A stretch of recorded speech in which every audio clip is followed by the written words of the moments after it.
लेकिन इस बात पर अमेरिका का दोस्त इजराइल भड़क गया और उसके प्रधानमंत्री बेंजामिन नेतन्याहू ने अमेरिका को खरी खरी सुना डाली। अमेरिका इजराइल का पुराना दोस्त जरूर है, लेकिन ईरान भी इजराइल का जानी दुश्मन है। इसलिए इजराइल ने अमेरिका के साथ अपनी दोस्ती का लिहाज नहीं किया, उसे दो टूक कह दिया कि इजराइल ईरान के साथ किसी भी डील को नहीं मानने वाला। यानी इजराइल के तेवर तीखे हैं और ईरान को परमाणु बम बनाने से रोकने के लिए वो अमेरिका की भी सुनने को तैयार नहीं। इजराइल अमेरिका और ईरान के साथ 2015 वाली परमाणु डील के खिलाफ खड़ा है। इजराइल तो ईरान से बातचीत करने के ही खिलाफ है। उसका मानना है कि ईरान जैसे देश पर बातों का कोई असर नहीं होने वाला, इसलिए उसे कूटनीति से नहीं बल्कि हमले का डर दिखाकर ही परमाणु बम बनाने से रोका जा सकता है। उधर न्यूज एजेंसी रॉयटर्स ने अमेरिका के एक अधिकारी के हवाले से दावा किया कि ईरान के साथ 2018 से रद्द पड़ी परमाणु डील बहाल करने के लिए अमेरिका उससे बातचीत करने में लगा है। लेकिन उसके साथ ही उस अमेरिकी अधिकारी ने यह भी साफ कर दिया कि अमेरिका और ईरान के बीच अंतरिम परमाणु संधि पर कोई बात नहीं चल रही। बाइडेन के राष्ट्रपति बनने के बाद से अमेरिका ईरान के साथ परमाणु डील फिर शुरू करने की कोशिश में लगा है, मगर पिछले साल उसकी ईरान के साथ चल रही बातचीत बंद हो गई थी। लेकिन अमेरिका के अधिकारी ने बताया कि ईरान के साथ परमाणु संधि बहाल करने के लिए बातचीत फिर शुरू हो गई। 2015 में ईरान की अमेरिका और कुछ दूसरे पश्चिमी देशों के साथ परमाणु संधि हुई थी। डील ये थी कि पश्चिमी देश ईरान पर लगे अपने प्रतिबंध हटाएंगे और बदले में ईरान अपने परमाणु प्रोग्राम पर नकेल कसेगा। लेकिन अमेरिका के तब के राष्ट्रपति डोनाल्ड ट्रंप ने डील होने के 3 साल बाद ही उससे निकलने का ऐलान कर दिया। गुस्से में ईरान ने भी डील की शर्तों को तोड़ना शुरू कर दिया। तब से अमेरिका, इजरायल और संयुक्त राष्ट्र लगातार ये आशंका जता रहे हैं कि ईरान परमाणु बम बनाने के काफी करीब पहुंच चुका है। इसलिए ईरान के साथ परमाणु डील बहाल करना जरूरी है। इस बीच इजरायल के मीडिया ने दावा किया कि ईरान से जंग लड़ने के लिए इजरायल ने तैयारियां तेज कर दी, क्योंकि पश्चिमी मीडिया का कहना है कि अमेरिका और इजरायल के लाख मना करने के बाद भी ईरान चोरी छिपे लगातार परमाणु बम बनाने में जुटा है, जिसकी वजह से इजरायल आग बबूला है। पश्चिमी मीडिया के मुताबिक पिछले कुछ महीनों में इजरायल ने कई बार ईरान के परमाणु ठिकानों पर हमले की धमकी दी। लेकिन इजरायल की तमाम धमकियों को हवा में उड़ाते हुए ईरान अपनी एटम बम बनाने की जिद पर अड़ा रहा। इसी वजह से इजरायल के मीडिया ने यह दावा किया कि ईरान को सबक सिखाने के लिए बेंजामिन नेतन्याहू ने जंग लड़ने की तैयारियां तेज कर दी। इसके लिए इजरायल की खुफिया एजेंसी मोसाद ने अलग से एक नई यूनिट बनाई है जो ईरान के साथ युद्ध लड़ने की रणनीति बनाने में जुटी है। इसी वजह से पश्चिमी मीडिया ये दावा कर रहा है कि आने वाले दिनों में ईरान और इजरायल के बीच कभी भी जंग का बिगुल बच सकता है। इधर उत्तर प्रदेश के बरेली से दिल दहला देने वाला एक वीडियो सामने आया। वहां एक तेज रफ्तार ऑटो की एक ट्रैक्टर ट्रॉली से जोरदार टक्कर हो गई। घटना उस वक्त हुई जब वो उस ऑटो में सवार यात्री दरगाह जा रहे थे। तभी वो तेज रफ्तार ऑटो उस ट्रैक्टर ट्रॉली से जा टकराया। इस घटना का जो सीसीटीवी वीडियो सामने आया उसमें सड़क से कई गाड़ियां गुजरती नजर आईं। इसी दौरान वहां से एक ट्रैक्टर ट्रॉली जाती दिखी। जैसे ही वो कुछ दूरी पर पहुंची, सामने से आ रहे तेज रफ्तार ऑटो से उसकी टक्कर हो गई। टक्कर इतनी जोरदार थी कि उस ऑटो में सवार सभी लोग उछलकर काफी दूर जा गिरे, जबकि उस ऑटो का आगे का हिस्सा पूरी तरह बर्बाद हो गया। इस हादसे में 2 लोगों की मौत हो गई, जबकि 4 लोग बुरी तरह घायल हो गए, जिन्हें अस्पताल में भर्ती कराया गया।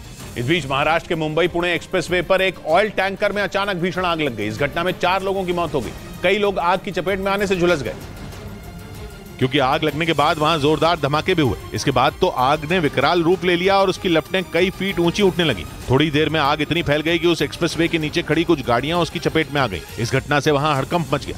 देखते ही देखते लोगों की भीड़ जुट गई। टैंकर में आग लगने की वजह से सड़क के दोनों तरफ लंबा जाम लग गया। हादसे की जानकारी मिलने के बाद फायर ब्रिगेड की कई टीमें पहुंच गईं, जिसके बाद आग बुझाने का काम शुरू किया गया। आग की चपेट में आने से कई लोग घायल हो गए, जिन्हें अस्पताल में भर्ती कराया गया। उधर यूरेशियन टाइम्स नाम की वेबसाइट ने दावा किया कि रूस जल्द अमेरिका के MQ-9 रीपर जैसा ड्रोन बना लेगा। अमेरिका का यह ड्रोन बेहद खतरनाक माना जाता है। दुश्मन पर ऐसे हमले करने की यह ताकत रखता है कि उसे हिलने तक का मौका नहीं मिलता। यानी ये ड्रोन दुश्मन के लिए किसी काल से कम नहीं है। यूरेशियन टाइम्स के मुताबिक जल्द पुतिन की फौज अमेरिका के MQ-9 रीपर जैसा ड्रोन तैयार कर सकती है। लेकिन अगर ऐसा हो गया तो ये यूक्रेन के लिए किसी बुरे सपने से कम नहीं होगा, क्योंकि जंग में पुतिन की फौज यूक्रेन पर खतरनाक ड्रोन से हमले करने का कोई मौका नहीं छोड़ रही। ऐसे में अगर रूस अब MQ-9 रीपर जैसा ड्रोन बना लेगा तो यूक्रेन की मुश्किलें और ज्यादा बढ़ सकती हैं, क्योंकि ये अपने साथ मिसाइलें लेकर करीब 500 किलोमीटर प्रति घंटा की रफ्तार से उड़ने में सक्षम है। इतना ही नहीं, टारगेट के हिलने डुलने पर भी इसका निशाना नहीं चूकता। और सिर्फ रूस ही नहीं, बल्कि यूरेशियन टाइम्स नाम की वेबसाइट का दावा है कि ईरान भी अमेरिकी ड्रोन RQ-170 की तरह एक घातक ड्रोन बनाकर यूक्रेन जंग की तस्वीर बदलने की तैयारी में है। दावा है कि अमेरिका के इस ड्रोन ने पुतिन की सेना को भारी नुकसान पहुंचाया। लेकिन अब पुतिन ने इस घातक हथियार से निपटने का रास्ता ढूंढ लिया। यूरेशियन टाइम्स नाम की वेबसाइट का दावा है कि इस काम में ईरान पुतिन की मदद करेगा। खबर है कि ईरान अमेरिका के खतरनाक ड्रोन RQ-170 की नकल बनाकर यूक्रेन जंग की तस्वीर बदलने की तैयारी में है। यूरेशियन टाइम्स के मुताबिक कई साल पहले ही अमेरिका का ये ड्रोन ईरान के हाथ लग चुका था, जिसके बाद से ही वो इस ड्रोन की तकनीक पर शाहिद 171 बनाने में जुटा है। और पुतिन को उम्मीद है कि शाहिद 136 ड्रोन की तरह ही ईरान उसे शाहिद 171 ड्रोन की भी सप्लाई करेगा, जिसकी मदद से रूसी सेना यूक्रेन में अमेरिकी ड्रोन को कड़ी टक्कर देगी।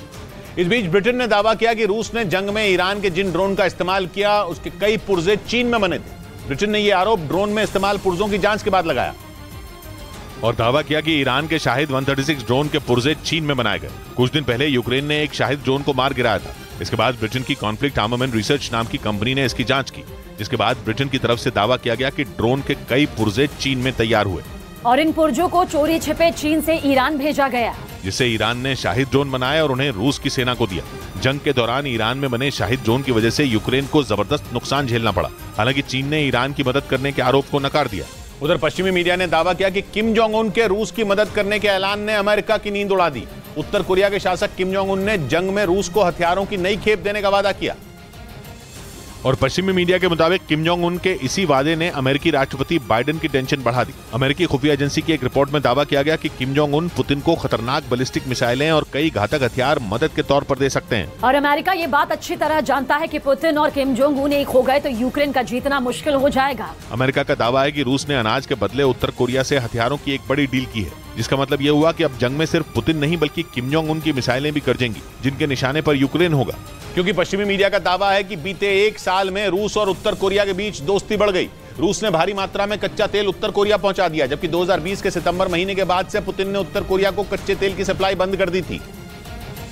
मतलब यह कि यूक्रेन के साथ जंग लड़ रहा रूस कच्चे तेल के लिए उत्तर कोरिया को अपने करीब ला रहा है। पश्चिमी मीडिया ने दावा किया कि रूस ने उत्तर कोरिया को दिसंबर 2022 और अप्रैल 2023 के बीच 67,300 बैरल तेल भेजा, जबकि सितंबर 2020 के बाद से रूस ने उत्तर कोरिया को तेल की सप्लाई पूरी तरह बंद कर दी थी। यानी युद्ध लड़ रहे पुतिन ने उत्तर कोरिया को अपने खेमे में मिलाने के लिए पिछले 2 साल से बंद तेल की सप्लाई खोल दी, ताकि उत्तर कोरिया से उसे हथियारों की मदद मिल सके। लेकिन उत्तर कोरिया के शासक किम जोंग उन के साथ पुतिन की बढ़ती नजदीकियों ने पश्चिमी देशों की टेंशन बढ़ा दी।